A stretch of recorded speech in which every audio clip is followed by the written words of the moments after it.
Hello everybody. Today is time to learn a multiple chart as it comes usually in IELTS exam, and you might get two charts. It might be bar chart and line chart, bar chart and bar chart, and bar and line graph, and this kind of combinations come in exam except maps process and flow chart. So in map process and flow chart इन तीनों को छोड़ के किसी भी बाकी के कोई भी जो ग्राफ्स हम लिखते हैं उनका कॉम्बिनेशन आ सकता है, जिसे हम मल्टीपल चार्ट कहते हैं। और मल्टीपल चार्ट में यूजुअली इस तरह का कॉम्बिनेशन होता है। Okay, so so how to write a multiple chart. Multiple chart के लिए सबसे ज़्यादा इम्पोर्टेंट एक ही चीज़ है, और वो ये है कि आप अच्छे से उसको पैराग्राफिंग करें। मतलब जो पैराग्राफ में आप लिखते हैं बॉडी पैराग्राफ में, वो किस तरीके से क्या लिखना है उसका एक अच्छे से थोड़ा देख ले, ऑब्जर्व कर ले ग्राफ, पहले आप जल्दी से समझ जाएंगे। सो देख सकते हैं आज आप कि यहाँ पे एक जो है आज हम सीखने वाला बॉडी पैरा मल्टीपल चार्ट, वो यहाँ पे एक टेबल है and then we have a pie chart. Table में आप देख सकते हैं यहाँ पे causes of land degradation by region. अब डिग्रेडेशन का मतलब होता है डैमेज जो लैंड को होता है उसके बारे में है, रीजन वाइज है, रीजन के वाइज। रीजन में क्या है, यहाँ पे north America, Europe and Oceania. Oceania यहाँ पे क्या है कि पिक्चर में यहाँ पे फुल पिक्चर नहीं है, यहाँ पे लिखा नहीं हुआ है, मगर कुछ यूरोप के पैसिफिक, यस, पैसिफिक ओशन जो है वहाँ पे कुछ आइलैंड है जिनका एक समूह होता है, इसे ओशनिया कहा जाता है, और उसमें ऑस्ट्रेलिया और न्यूजीलैंड भी आते हैं। तो इस तरह के यहाँ पे कुछ नोट्स दिए होते हैं जिसका आप यूज़ कर सकते हैं while writing your task one. यहाँ पे परसेंटेज दिया गया है कि डिग्रेडेशन जो हुआ, deforestation, over cultivation, over grazing, इस तरीके से जो हुआ उसका परसेंटेज दिया गया है कि कितना परसेंटेज डिग्रेडेशन हुआ था इन तीनों फैक्टर की वजह से। और यहाँ पे लास्ट कॉलम में दिया गया है total land degraded in this three regions. And यहाँ पे दिया गया है वर्ल्ड वाइड लैंड डिग्रेडेशन, कि वर्ल्ड वाइड डिग्रेडेशन जो हुआ वो इन चारों एक्टिविटीज़ के वजह से हुआ और उसका प्रोपोर्शन क्या था थ्रू आउट द वर्ल्ड, उसके बारे में दिया गया है। आप देख सकते हैं यहाँ पे अदर है जो यहाँ पे दिया गया है ग्रे कलर में। यहाँ पे मरून है जो ओवर ग्रेजिंग है, मतलब जो हस्बेंड्री और एनिमल की जो वजह से होता है, जो एनिमल चारा यूज़ करते हैं हमारी लैंड सोइल का। सो ये ओवर ग्रेजिंग वो है। ओवर कल्टीवेशन है कल्टीवेशन, फार्मिंग, एग्रीकल्चर, उसकी वजह से हुआ, ये पे प्रोपोर्शन दिया गया है। लास्ट इज ग्रीन हियर 28% वाला जो है वो डिफॉरेस्टेशन, मतलब cutting down jungles and trees. So deforestation ये है। इस तो ये है, या सबसे पहले आपको इस तरीके से समझना है कि कौन सी डिटेल दी गई है, and then you can head to the question what it reads. The pie chart below shows the main reasons why agricultural land becomes less productive.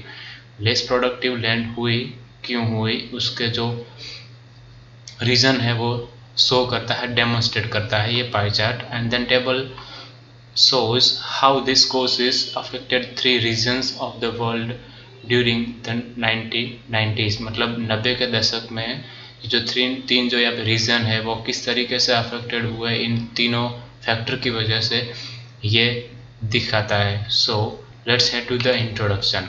Introduction is your paraphrasing of the title, the question, the task one. So the pie chart demonstrates contribution of various activities into land degradation in the world। तो pie chart क्या demonstrate करता है कि जो overall जो world wide land degradation हुआ है उसका ये जो परसेंटेज है वो डेमोन्स्ट्रेट करता है, कंट्रीब्यूशन कितना था किन इन एक्टिविटीज़ का। And the table compares the same for North America, Europe and Oceania, where as far as table is concerned, as you can see, it compares the same thing, how much deforestation, over cultivation and overgrazing contributed to land degradation, land का जो damage हुआ वो उनका contribution कितना था उसके बारे में है। okay, and you can also combine, I have combined here in a sentence about this two। introduction मैंने एक ही सेंटेंस का लिखा है, but also you can write two sentences for this two different graphs। अब let heads to overview। Overall, the highest contribution to global land degradation was by grazing। आप देख सकते हैं यहाँ पे ओवर ग्रेजिंग का कितना है, 35% है। तो ये हमारे लिए एक eye-catching thing है, so I wrote it as an overview. And Europe had the highest proportion of land becoming less fertile. अब less fertile क्या होता है कि उसकी प्रोडक्टिविटी जो है कम हो जाती है, तो उसके लिए हम वर्ड यूज़ कर सकते हैं fertile. So become less productive. यहाँ पे देख सकते हैं यूरोप में, आप देखिए यहाँ पे परसेंटेज ये, and then 23% which was total land degraded throughout the 1990s. 90 के दशक में जो हुआ डिग्रेडेशन, उसमें हाईएस्ट परसेंटेज यूरोप में था, तो वो सबसे ज़्यादा लैंड डिग्रेडेशन यूरोप में हुआ. अब बॉडी पैराग्राफ की बात करते हैं. पहले मैंने पाई चार्ट का बॉडी पैराग्राफ बनाया है, दूसरा टेबल का बनाया है. आप किसी भी तरीके से लिख सकते हैं, पहले टेबल का बना या फिर यहाँ पे इस तरीके से भी बना सकते हैं, जो भी आप चाहे वो. ऑल्सो अगर आपको लगे कि कुछ ऐसी चीज़ें हैं जो आप इसमें इन दोनों में से कॉमन लिख सकते हैं, तो उसका भी आप पैराग्राफ बनाकर लिख सकते हैं. क्योंकि there is no limit in making paragraphs, but it is better that you make three paragraphs is the limit. You shouldn't go above it. So body paragraph 1, it is manifest from the pie chart. मतलब pie chart में से आप ये एक देख सकते हैं, बहुत ही आसान है, देख सकते हैं आप. Overgrazing accounted for 35% in global land degradation. आप देख सकते हैं 35%. Okay, so which was the biggest factor?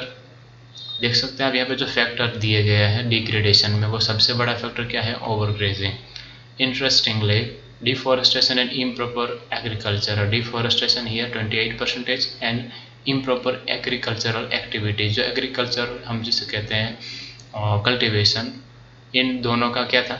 Were at 30% and 28% respectively. I just simply wrote about the amount, the proportion of these two activities or their contribution to land degradation in all around the world. Also you can compare these two activities. The smallest share was of other regions at under 1/10. यहाँ पे आप देख सकते हैं वो सिर्फ 7% था, 7% जो अदर एक्टिविटीज़ है उसका कंट्रीब्यूशन. सो ये simply just I wrote it. Second body paragraph आप देखते हैं टेबल के बारे में. टेबल थोड़े कॉम्प्लेक्स होते हैं, तो आपको डिटेल्स जो आप पिक करते हैं लिखने के लिए वो केयरफुली करनी चाहिए. जो मेन है, जो आई कैचिंग है, बड़े छोटे फिगर आपको लिखना है. बहुत कुछ या फिर सब कुछ नहीं लिखना है टास्क 1 में, ये याद रखें, कोई भी टास्क 1 हो.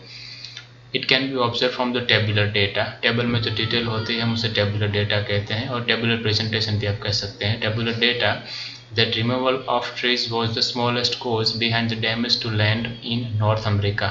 नॉर्थ अमेरिका की अगर बात करें आप, तो यहाँ पे आप देख सकते हैं कि रिमूवल ऑफ ट्रीज, मैंने यहाँ पे ये देखा, आप देख सकते हैं यहाँ पे कि रिमूवल ऑफ ट्रीज, मैंने पैराफ्रेज किया है डिफॉरेस्टेशन. यहाँ पे आप लग सकते हैं cutting down jungles, cutting down trees, किसी भी तरीके से आप पैराफ्रेज कर सकते हैं, मीनिंग नहीं चेंज होना चाहिए सिर्फ. सो स्मॉलेस्ट कोज था वो यहाँ पे, ये here you can see it was only 0.2%. जो 0.2% डिग्रेडेशन हुआ था डिफॉरेस्टेशन की वजह से नॉर्थ अमेरिका में. So it was the smallest factor affecting land degradation.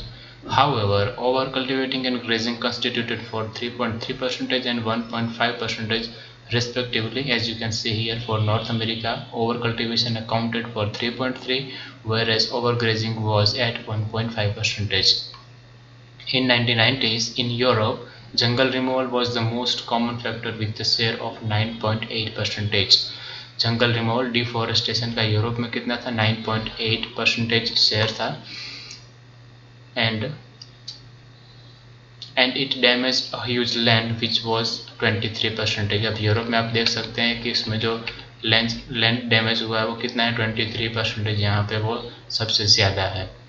Oceania recorded 0 damage bye over cultivation. Over cultivation में देखिए ओसनिया में जो डैमेज हुआ है वो एकदम मतलब है ही नहीं, 0% है. सो ये भी आप लिख सकते हैं, ये एक इंटरेस्टिंग आपके लिए फिगर है.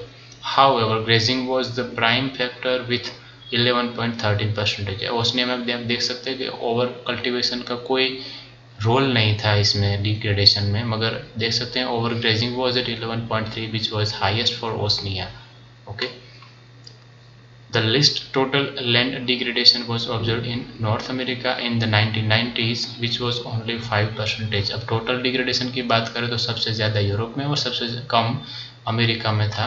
तो ये भी आपने लिख लिया. तो ऐसी डिटेल आपको लिखनी है, मतलब आई कैचिंग है और थोड़ी इंटरेस्टिंग लग सकती है एग्जामिनर को. ऐसे ही फिगर्स आपको मेंशन करनी है when you are writing any kind of graph. Okay.